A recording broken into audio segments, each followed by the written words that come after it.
February 1945, Eastern England. Cold rain hammered the tin roofs of the 367th Fighter Group like a warning from the sky. The war was dragging into its most exhausted months, and the airfields showed it rows of patched-up Mustangs, engines coughing steam, and mechanics working with hands too numb to feel the tools they held. At the edge of the main depot sat 3 dead P-51 seconds, half buried in mud, their frames twisted, panels torn off, engines gutted until they looked more like carcasses than aircraft. Nobody wanted them. Nobody even bothered covering them. They were simply written off, forgotten by paperwork and swallowed by weather. Except for one man. Staff Sergeant Jack Bishop stood in the rain with his collar up and a wrench tucked behind one ear, studying the wrecks like they weren't corpses at all, but puzzles waiting for the right kind of stubbornness. A few of the crew watched him from under the hangar awning. "You fixing that thing," one man shouted, "or digging it a grave." Bishop didn't look up. "Neither," he said. "I'm figuring out how to make it angry again." The laughter that followed didn't bother him. He'd heard it before every time he refused to wait for a shipment of parts that might take weeks to arrive, every time he insisted a wreck still had one more fight left in it. Over the past months, he had watched too many Mustangs come back riddled with holes, limping on engines moments away from seizing. Pilots were dying because the manuals demanded perfection while the war delivered anything but. That morning, Bishop made up his mind. He pulled a tarp over the least damaged Mustang, wiped rain from its data plate, and whispered the words that always signaled trouble. "This one's mine." Nobody noticed as he rolled the wreck toward an empty bay at the far end of the depot. Nobody cared what he planned. But that forgotten corner, on that soaked February morning, was where a broken Mustang and a mechanic tired of rules would begin rewriting the limits of what a piston engine could do. The bay Bishop chose wasn't much, just a dim corner with a cracked concrete floor and a single work lamp that flickered whenever the wind shoved the hangar doors. But it was quiet, and quiet was all he needed. He shut the doors behind him, blocking out the laughter, the gossip, the war, and pulled the tarp away from the Mustang. Up close, the damage was worse than he'd hoped and better than he'd feared. The left side of the engine block was split wide open. Coolant crystallized along the cracks like frost on bone. 2 pistons were missing entirely, blown out on the Mustang's last run. Oil seeped from a dozen places, thick and black, pooling under the crankcase. The wiring harness was scorched, the prop governor frozen in place. Every manual would have said the same thing. Do not attempt repair. Proceed to strip for parts. Bishop ran a hand along the shattered manifold and exhaled slowly. "Good," he muttered. "Means nobody will come looking for it." Over the next hour, sounds of the war faded into the background as he stripped panels, traced lines, and made notes on the metal with a carpenter's pencil. Every scar told a story. Overheating at altitude, detonation under boost. Stress fractures from engine settings the pilots never admitted using. This Mustang hadn't died all at once. It had been dying in slow, predictable steps Bishop had been watching for months across dozens of aircraft. By the time he stepped back, hands black with grease, his mind was already moving ahead. The problem wasn't this wreck. The problem was all of them. Engines were failing faster than command could replace them. Shipping delays meant fighter groups went days without critical parts. Aircraft that should have flown every morning sat silent because a single valve, a single bearing, a single fuel line had cracked. Meanwhile, the German jets grew bolder, slashing at bomber formations at speeds the Mustangs could barely chase. Yet the paperwork never changed. Request denied. Orders repeated. Manuals worshipped like gospel. Bishop had watched pilots, he knew pilots he liked, walk to their aircraft with the look of men flipping a coin between life and death, and he'd watch them come back shaking, engines coughing, cowling, smoking, saying the same thing. We can't outrun them anymore. Standing alone in the lamplight, Bishop closed his notebook and made the decision he'd been circling for weeks. If the system couldn't keep these planes alive, he would. Regulations be damned. He tightened the straps on his tool roll, cracked his knuckles, and looked at the wrecked Mustang as if it were daring him to try. "All right," he said quietly. "Let's see what's left of you." Outside, the rain kept falling. Inside, the real fight was just beginning. Officially, there was only one way to maintain a frontline fighter: the Army Air Force's way. Manuals stacked thicker than spare tires dictated every bolt torque, every gasket clearance, every approved tool. Inspectors wandered the flight line with clipboards like wandering priests, quoting paragraphs about safety and procedure as if reciting scripture. On paper, the system was airtight. In the real world, it was bleeding out. By early 1945, P-51 groups all across England were flying their engines far past intended limits. The Merlin power plant was a masterpiece, but a fragile one. A single worn bearing could drop oil pressure to nothing.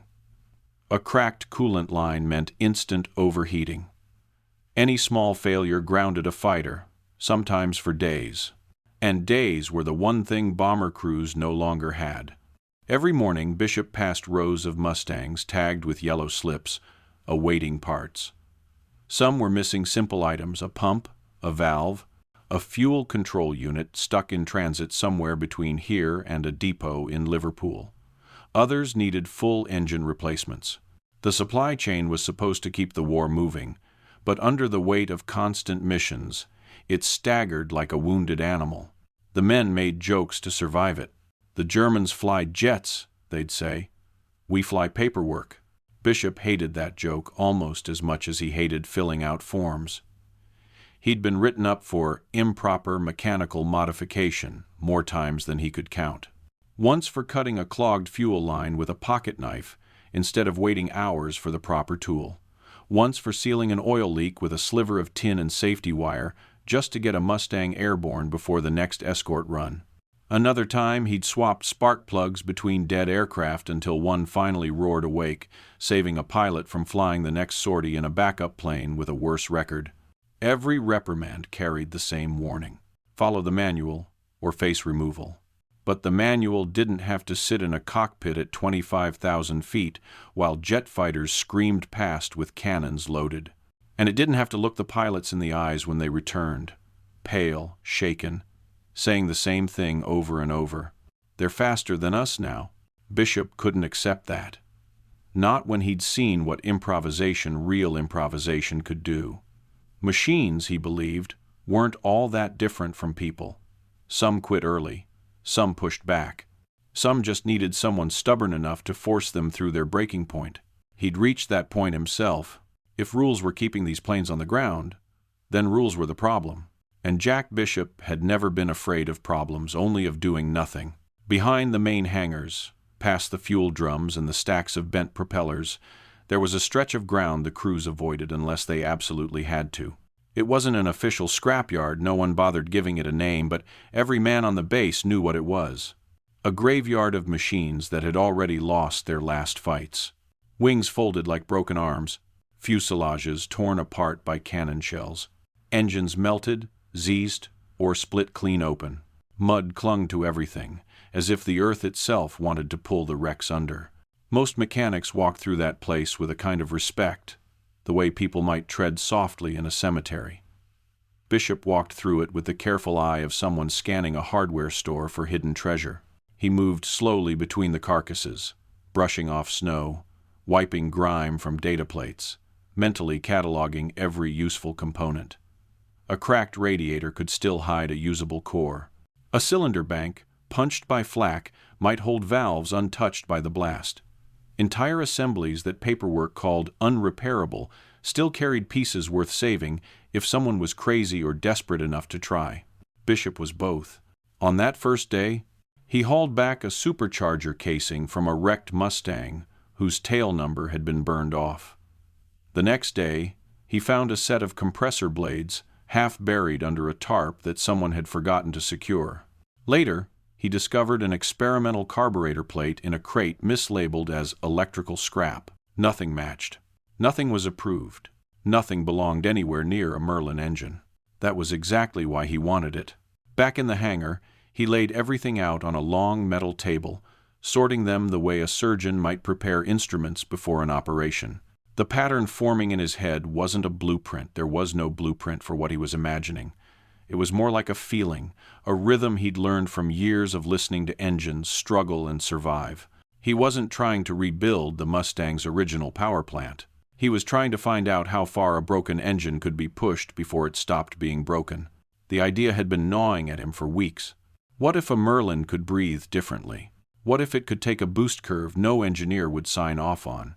What if scrap metal, when assembled with the right kind of defiance, could make a piston fighter climb where jets felt comfortable? Each night, chalk lines spread across the hangar floor, airflow paths, pressure zones, fuel routing patterns. When he needed to think, he'd tap the side of the wrecked engine and listen, as if somewhere deep inside the cracked block was an answer waiting to be uncovered.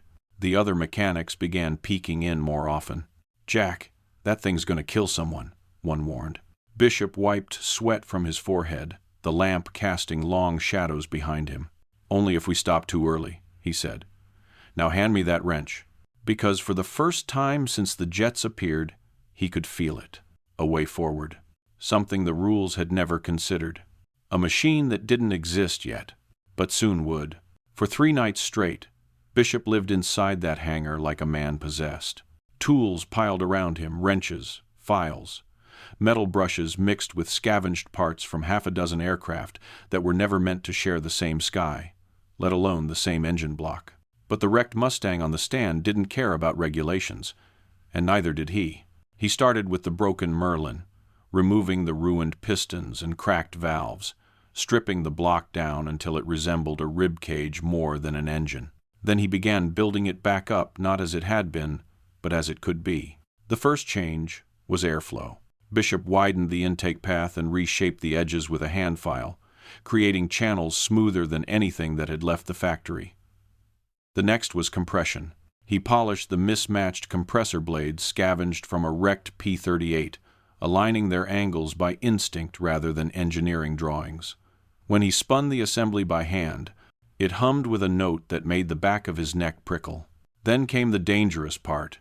He installed an auxiliary line, a forbidden crossfeed to draw additional boost directly from the primary manifold. No manual mentioned such a thing. No engineer in Detroit or London had approved it. The idea alone would have had him thrown off the line. But Bishop had seen too many engines suffocate at high altitude, begging for one more breath they never received. "If you can't give it perfection," he said to himself, tightening a clamp, "give it pressure." Cooling was next. He replaced half the valves with lighter alloy ones from a scrapped test engine, swapping out anything that added unnecessary weight. He rerouted coolant lines through improvised channels made from repurposed hydraulic tubes, soldering joints until his hands shook from heat and exhaustion. Fuel was the final gamble. Regulation 100 octane was reliable, predictable, and far too polite for what this hybrid creation needed. Bishop had been experimenting quietly for weeks, adding tiny measures of heavier fuel to Mustang tanks during cold mornings, watching temperatures and exhaust color like a hawk. Tonight, he mixed a batch thicker and hotter than anything the spec sheet allowed. "It'll burn," he whispered, "or it'll break." By the time he stepped back, the floor around him was scattered with metal shavings, rags, and chalk marks. The Mustang loomed in the lamplight, cowling removed, hoses coiled like veins around a heart that looked too big for its cage. At dawn, a crowd gathered despite no one being invited. A few crew chiefs, a radio operator, 2 armorer's men who had lost too many pilots to care about rules anymore. They stood quietly, breath fogging in the cold. Bishop climbed into the cockpit. His hands were blackened, his face streaked with oil, his eyes alert and unblinking. He primed the fuel system, whispered something none of them heard, and pressed the starter. The prop turned, coughed, stopped. Someone muttered, "It's dead." Bishop tried again. The second attempt shook dust from the rafters. The engine wheezed like a drowning animal, then caught in a violent, staggering roar. Flames spat from the exhaust stacks. Gauges slammed against their limits. The prop blurred into a disk of silver as the entire airframe shuddered on its mounts. One of the mechanics dove behind a crate. Another shouted, "Shut it down! It'll tear itself apart!" But Bishop didn't flinch. He leaned forward, listening not to the noise, but to the rhythm beneath it. Beneath the chaos, there was order, something fierce, something alive. He eased the throttle back, and the roar settled into a ragged, powerful growl. Smoke drifted through the hangar. Even the men hiding behind crates slowly stood up. "That," one whispered, "isn't a Merlin anymore." Bishop climbed down the ladder, wiping sweat and soot from his forehead. "No," he said quietly. "It's something else." He looked at the Mustang, at the machine that wasn't supposed to breathe, let alone wake up angry. Now someone just needed to fly it. And survive. The pilot who stepped forward didn't need an introduction. Everyone on the base already knew him by reputation, if not by name. Captain Lewis Carter. 90 sorties flown. 2 bailouts survived. The kind of man who lit cigarettes from hot engine manifolds and said superstition was for pilots who planned on dying. When he heard Bishop had built an engine from scrap that shouldn't exist, he didn't laugh. He only asked one question: how mean is it? Bishop didn't sugarcoat it. "It'll try to kill you if you treat it wrong." Carter smirked, rolling a coin across his knuckles, a habit he did before every mission. "Good. Means we'll understand each other." They spent a full night preparing the Mustang. Bishop tuned the timing again, resetting the fuel curve so the engine wouldn't cook itself at altitude. Carter walked around the aircraft twice, checking every rivet line, every control surface, tapping the wings the way a gambler taps the table before placing a reckless bet. Just before sunrise, the Mustang was rolled onto the cold tarmac. A thin mist drifted across the airfield, and the first hints of light glinted off the aircraft's battered skin. Mechanics gathered quietly, pretending they were just there early for work, but everyone knew what this was. It wasn't just a test flight. It was a challenge thrown straight at the sky.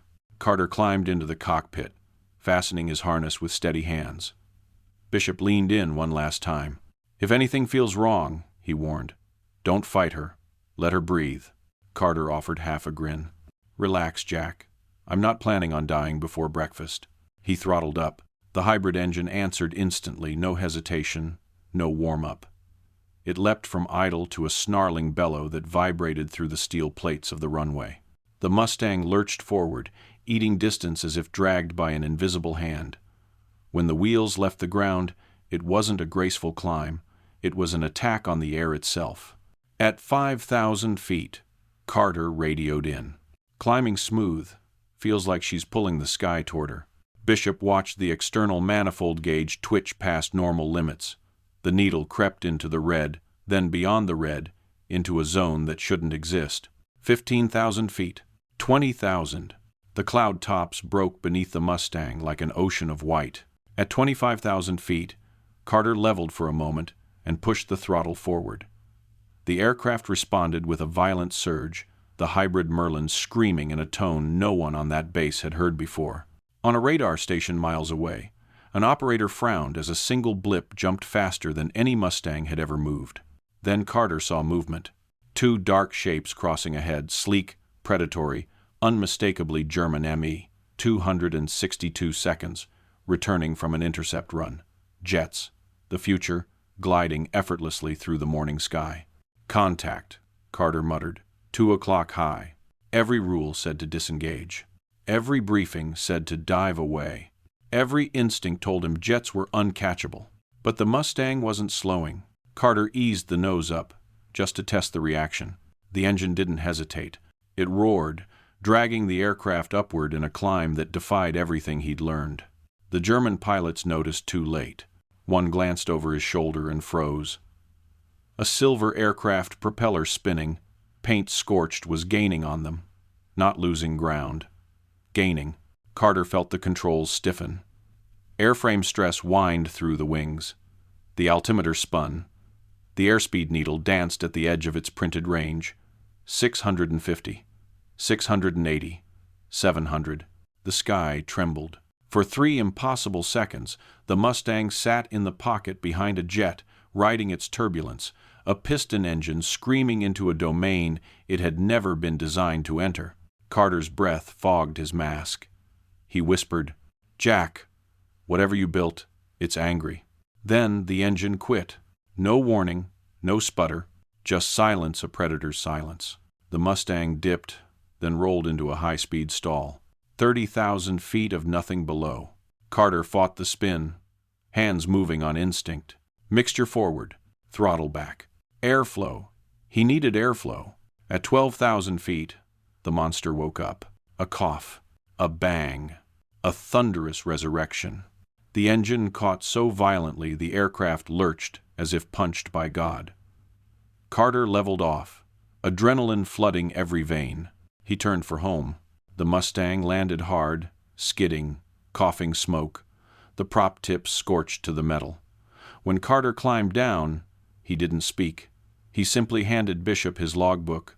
A single number was circled in pencil. Chibai Arsher. Bishop stared at it in disbelief. Carter tapped the page gently. Jack, that thing isn't a plane. It's a ghost. And ghosts, he knew, were hard to bury. By noon, the entire airfield knew something impossible had happened. Pilots whispered about it over tin cups of coffee. Crew chiefs glanced toward the hangar where the scorched Mustang sat cooling, pretending not to stare. Word traveled faster than paperwork. A P-51 had climbed into jet territory and lived to tell it. That was enough to bring the officers. They arrived in a pair of jeeps, 3 men, stiff uniforms, thin expressions, the kind of faces that belonged more to filing cabinets than to frontline fields. They walked straight past the mechanics and stopped in front of the damaged Mustang. The paint along its cowl was blistered. The leading edges were scorched. Rivets along the airframe had stretched from heat. The senior officer didn't ask what happened. He already knew. Who authorized this modification? He demanded. Bishop stepped forward before anyone else could speak. No one, sir. The officer didn't bother hiding his disgust. This aircraft is to be impounded immediately. Logbook seized. Sergeant Bishop, you are confined to quarters pending review. No one moved at first. Everyone could feel it, the weight of something larger than a reprimand settling over the hangar. The Mustang wasn't just damaged. It was dangerous, politically and scientifically. A machine that broke rules this violently couldn't be allowed to exist without answers. And answers meant trouble. Within hours, a different set of men arrived, quiet, plain-clothed, carrying briefcases stamped with cryptic unit codes. They dismissed the officers, closed the hangar doors, and spoke to Bishop with unsettling calm. You built this engine yourself, one said. It wasn't a question. Bishop nodded. From what I could find. The man flipped through Carter's logbook, pausing at the circled number. 720. Do you realize no piston engine on Earth should reach that? Bishop didn't smile. That's what makes it useful. The man closed the book. This engine is now classified. You will not discuss it, you will not repair it, and you will not ask where it's being taken. By sunrise the next morning, the Mustang was gone, loaded onto a transport under armed escort. Bishop's bunk was stripped bare. His name was crossed off the maintenance roster in red grease pencil, as if he had never been part of the unit at all. The pilots said nothing. The mechanics said less. But everyone understood. The engine hadn't been confiscated because it failed. It had been confiscated because it worked. After the Mustang vanished into the belly of a transport plane, Bishop disappeared just as quietly. His reassignment orders listed a stateside depot that no one in his unit had ever heard of. When the pilots asked around, they were told the same vague line. He's been moved, that's all. But to the men who had watched him bring dead engines back to life, the meaning was obvious. Someone, somewhere, had decided that Jack Bishop was easier to erase than to explain. The war ended weeks later. The hangars fell silent. Aircraft that had once shaken the sky now sat with propellers still warm from their final missions. But in places far from the old airfields, in sealed labs, in test bays locked behind security doors, the hybrid engine Bishop had built from scrap was being taken apart bolt by bolt. Engineers didn't credit him. They didn't even write his name. Yet his ideas lived in their notebooks anyway. Fuel curves altered to match the strange burn pattern they'd found. Compressor geometries echoing the scavenged blades he'd hand-fitted. Boost synchronization diagrams using the same forbidden crossfeed Bishop had welded together under a single lantern. By 1946, the first American jets flew on principles no manual had taught the year before. By 1950, fighters like the F-86 climbed on systems that bore the fingerprints of a mechanic who had never held an engineering degree. Most people never learned his story. History forgot him the way it forgets anyone who works in shadows instead of headlines. But the sky didn't forget. Every time a jet screamed past the edge of sound, it carried a whisper of the night. A broken P-51 outran the future. Every contrail drew a thin white line back to a hangar where one man refused to let rules decide what was possible. Because innovation isn't born from permission. It's born from defiance. And Jack Bishop erased from the roster, unknown to the world, left behind a truth too loud to bury. If a machine still breathes, it can fight. And if it fights, it can change everything.